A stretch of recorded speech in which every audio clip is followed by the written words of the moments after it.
Ah là, je te raconte pas, je viens d'avoir une révélation de folie. Ouais, vas-y, balance ta connerie, c'est quoi? Non, là, c'est pas comme d'habitude, là. J'ai eu une révélation sur le dessin, une technique de ouf pour progresser. Ouais, ça m'intéresse, mais restons prudents. Vas-y, bah dis-moi, hein, c'est quoi ton truc? Ouais, attends, Phil, c'est moi là qui fais la vidéo. D'habitude, c'est toi qui balance des trucs. Là, cette fois-ci, c'est moi. J'ai des conseils pour progresser en dessin. J'ai été voir un vieux sage qui m'a donné des explications sur comment mieux dessiner. C'est sûr que toi, ça peut pas te faire du mal de progresser. Bah, il y a un collègue qui m'a dit qu'il avait l'adresse d'un vieux sage en haut dans la montagne. Ouais, c'est super étonnant. Ouais, étonnant, hein, il m'a dit dans la colline. Donc, montagne, colline, tu vois, c'est presque pareil. Non, ce qui m'étonnait, c'est que t'avais des collègues. Tu travailles, toi? Non, mais arrête de déconner, c'est un vieux singe. Il m'a dit, ouais, c'est un gars, il vit depuis des milliers d'années. Il a conseillé à Michelangelo, Raphaël et tout ça, tu vois, hein, tu es grand. Après, ton histoire, ça commence à être long, l'intro. Ouais, tu me connais, je suis malin, moi. Je t'avais dit que c'était un code. Le sage, la colline, la montagne, c'est un message codé, tout ça. Moi, j'étais dans Google, j'ai tapé sage, colline, etc. Et j'ai trouvé Monsieur Sage, rue de la colline. Non, mais tu déconnes, là, on va pas faire la vidéo avec ce sujet-là. Tu pars mieux ce sage, rue de la colline, et tu vas faire une vidéo avec ça, toi. Et du coup, tu l'as vu, monsieur sage? Mieux que ça, il m'a donné un conseil. Bah quand Monsieur Sage m'a répondu, Je la sens pas, ton histoire, hein. Franchement, je la sens pas. j'ai toqué à la porte de Monsieur Sage et j'ai attendu ni une ni deux et j'ai posé la question.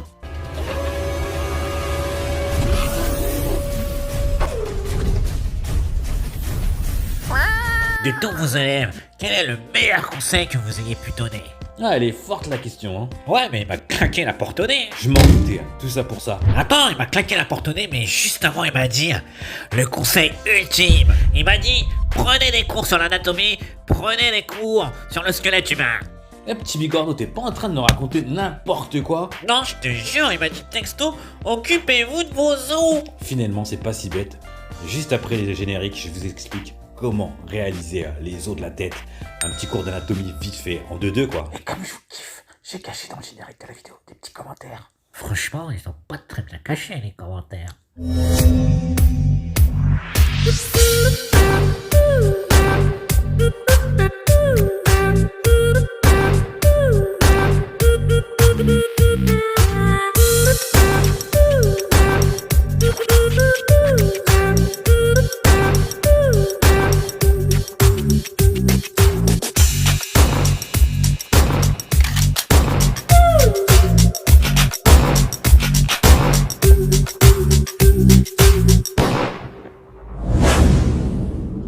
Eh, monsieur Sage, je suis fan de vous, hein. Je vous connais, vous êtes un maître dessinateur au moins 8 dates. Donnez-moi les secrets, s'il vous plaît, pour savoir dessiner. Oh, ben, je vous connais pas, vous.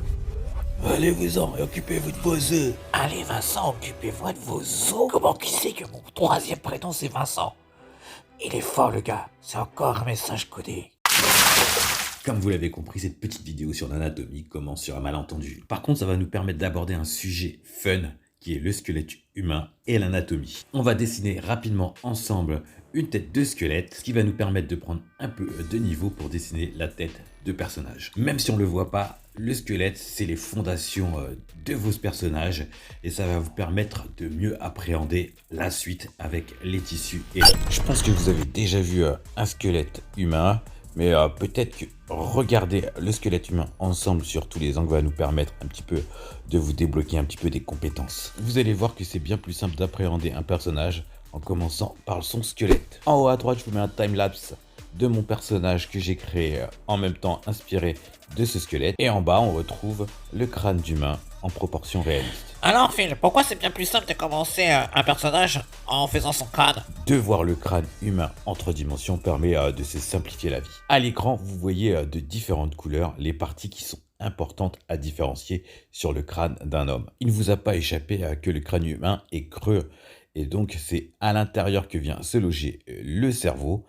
Et vous pouvez voir aussi, il est par exemple important de notifier que le volume du crâne humain derrière la tête est plus important que celui devant la tête. Donc la forme est un tout petit peu ovale lorsqu'on la regarde de dessus. Autre fait important à notifier, c'est que le crâne est plutôt plat au niveau des tempes. Donc vous voyez la forme de l'os qui est carrément creuse au niveau de derrière les yeux. On remarque aussi que la mâchoire inférieure vient s'encastrer sous la mâchoire supérieure, je dis bien sous, qui contient le globe crânien aussi.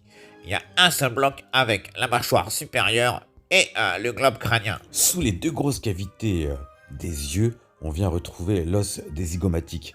Donc c'est ça qui vient créer vos pommettes un petit peu arrondies, puisqu'elles sont en volume au niveau de la boîte crânienne. Donc elles sont vraiment, c'est le premier plan. En fait, pas exactement, puisque si on considère l'arête du nez devant au premier plan, c'est au second plan. Afin de ne pas vous complexifier la tâche, je vous invite à ne pas regarder exactement la forme de cet os zygomatique, mais de comprendre plutôt au niveau de quel plan il se trouve. Au premier plan, il faut placer l'arcade sourcilière, l'arête du nez.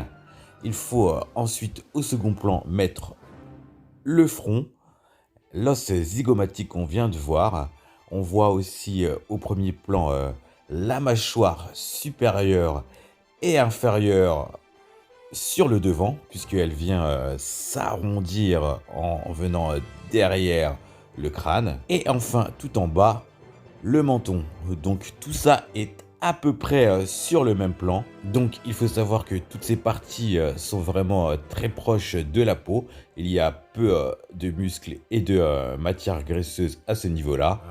Donc c'est pour ça que c'est très important de savoir comment est formé le crâne de la tête. Cela conditionne vraiment la forme de votre personnage. À l'écran, pour votre culture, vous voyez le nom des os, le mandibule, qui est l'os de la mâchoire inférieure. Oh, mais c'est super chiant ce que tu racontes là, c'est rébarbatif, hein, on perd des vues, on perd des abonnés, on perd tout, finis ta vidéo là, c'est bon, les os, franchement, on en a marre. Ouais, mais l'apprentissage, ça peut pas être forcément qu'un jeu. Il y a un moment où c'est un peu plus technique et de toute façon, entre ce qui s'est passé à l'écran et ce que vous voyez en haut à droite avec le petit dessin que je fais, on est bon là. Je vous ai mis effectivement des petites informations à l'écran qui vous permettent d'avoir des repères pour réaliser votre crâne humain.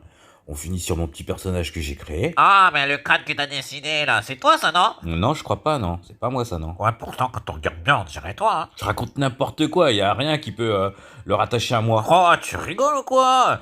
La tête à l'intérieur, elle est vide, c'est la tienne, hein? C'est sûr qu'on n'a pas la chance d'être comme toi, d'avoir une tête aussi grande que son corps. Ouais, ma grosse tête bien pleine me permet de pas oublier de dire qu'il faut s'abonner, commenter, liker, faire tout ce qu'il faut pour que la chaîne progresse, hein. C'est notre gagne-pain à nous, hein. C'est quelques centimes, mais bon, notre notoriété, c'est super important. Là, t'as bien raison, abonnez-vous à la chaîne. Je vous recommande d'activer la cloche pour recevoir en temps et en heure la petite notification qui fait que vous allez être le premier à pouvoir mettre un petit commentaire. Bon, j'espère que ça vous a plu, hein. Si ça vous a plu, dites-le dans les commentaires. Ouais, et si vous aimez ma grosse tête, dites-le dans les commentaires aussi.